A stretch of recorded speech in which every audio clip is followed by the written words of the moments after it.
भगवान शंकरांबद्दल तुम्ही बोललात, तर जेव्हा शंकर म्हटलं ना, की तो डमरू, तो सर्प, अंगाला लावलेलं भस्म, असं सगळं रूप डोळ्यासमोर येतं. बरोबर. तर त्या प्रत्येकाचा काहीतरी एक सांकेतिक अर्थ असेल ना?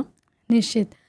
भगवान शंकर आपल्याला सगळ्यात पहिल्यांदा उग्र देवता किंवा वैराग्यधारी, विरक्त असलेला आणि असा कैलास पर्वतावर राहणारा कोणीतरी योगी, अशी आपल्याला एक संकल्पना किंवा असं चित्र आपल्या डोळ्यासमोर येतं. तर ते जे त्रिशूल आहे, भगवान शंकराचं जे त्रिशूल आहे, त्या त्रिशूलाला जे 3 टोकं आहेत त्याला त्रिशूल असं म्हटलेलं आहे.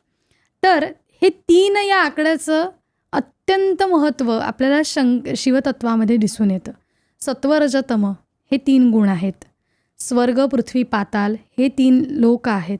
त्यानंतर मनामध्ये आपल्या ज्या भावना आहेत किंवा हे जे मन आहे याच्यामध्ये अनेक गोष्टींचे तरंग आहेत. पण हे त्रिशूल आपल्याला काय सांगतं प्रत्येक वेळेला, तर तुमच्यामध्ये असलेल्या त्रिगुण तत्वांमध्ये तुम्हाला एक प्रकारे साधर्म्य म्हणण्यापेक्षा त्याच्यामध्ये संतुलन तुम्हाला ठेवायचं आहे. समतोल मानसिक. राखला पाहिजे. सत्वगुण ज्याचा अतिशय उच्च तो अगदी योगी पदाला जातो. आपण राजसी वृत्तीतले लोक आहे की आपल्याला मोहही सोडवत नाही, वैराग्यही किंवा त्या मार्गालाही जायचं आहे, पण सगळं म्हणजे आपल्याला परमार्थ सगळं साधत परमार्थाकडे जायचं आहे. तर हा भाग आपल्याकडे येतो. तर या त्रिगुण तत्वांचं किंवा 3 लोकांचं प्रतिनिधी म्हणून ते त्रिशूल आहे. म्हणजे या 3ही लोकांमध्ये, 3ही गुणांमध्ये कोण आहे, तर मी आहे, माझं तत्व आहे. डमरू नादाचं प्रतीक आहे आणि नाद कसा आहे, तो अनाहत नाद आहे. तो नाद जो निर्माण होतो तो अमंगलतेला दूर सारणारा. जसं आपण असं म्हणतो की एखाद्या रणांगणावर युद्ध सुरू होतं त्यावेळेला रणशिंग फुंकलं जातं आणि आता मात्र युद्ध अटळ आहे याची ती एक नांदी असते. डमरूच्या वादनातनं काय झालं, तर हा डमरू ज्या नादाची उत्पत्ती करतो त्या नादातनं त्या गणांना जागृत राहायचं आहे याचं एक प्रतीक आहे.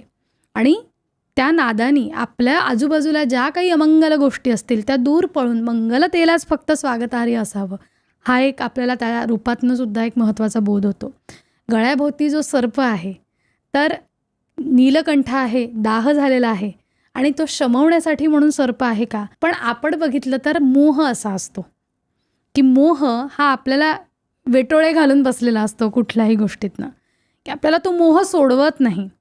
पण मग कधी प्राप्त होतो, ज्या वेळेला तुम्ही वैराग्य होता किंवा वैराग्य मार्गाकडे ज्या वेळेला जाता तेव्हा मात्र तो तुम्हाला सोडतो. किंवा आपल्याला असंही त्याला म्हणता येऊ शकतं की सर्प जे जो गळ्याभोवती वेढलेला आहे तर तो चंदनाच्या, ज्याला थंडावा हवा असतो, तर रामनामाने ज्याच्या कंठाला शीतलता प्राप्त झालेल्या आहे अशा त्या कंठाचा आश्रय घेणारा म्हणून तो सर्प आहे.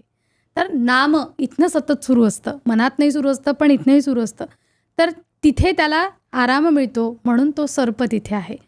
त्यानंतर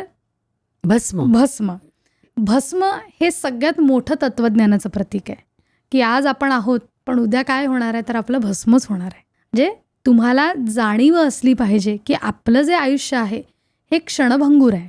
सत्य काय आहे, मृत्यू हे अंतिम सत्य आहे. तर आज तुम्ही जे देहधारी आहात ते आहातच, पण ते भस्म कसं असलं पाहिजे, तर ते तुमच्या देहाचं.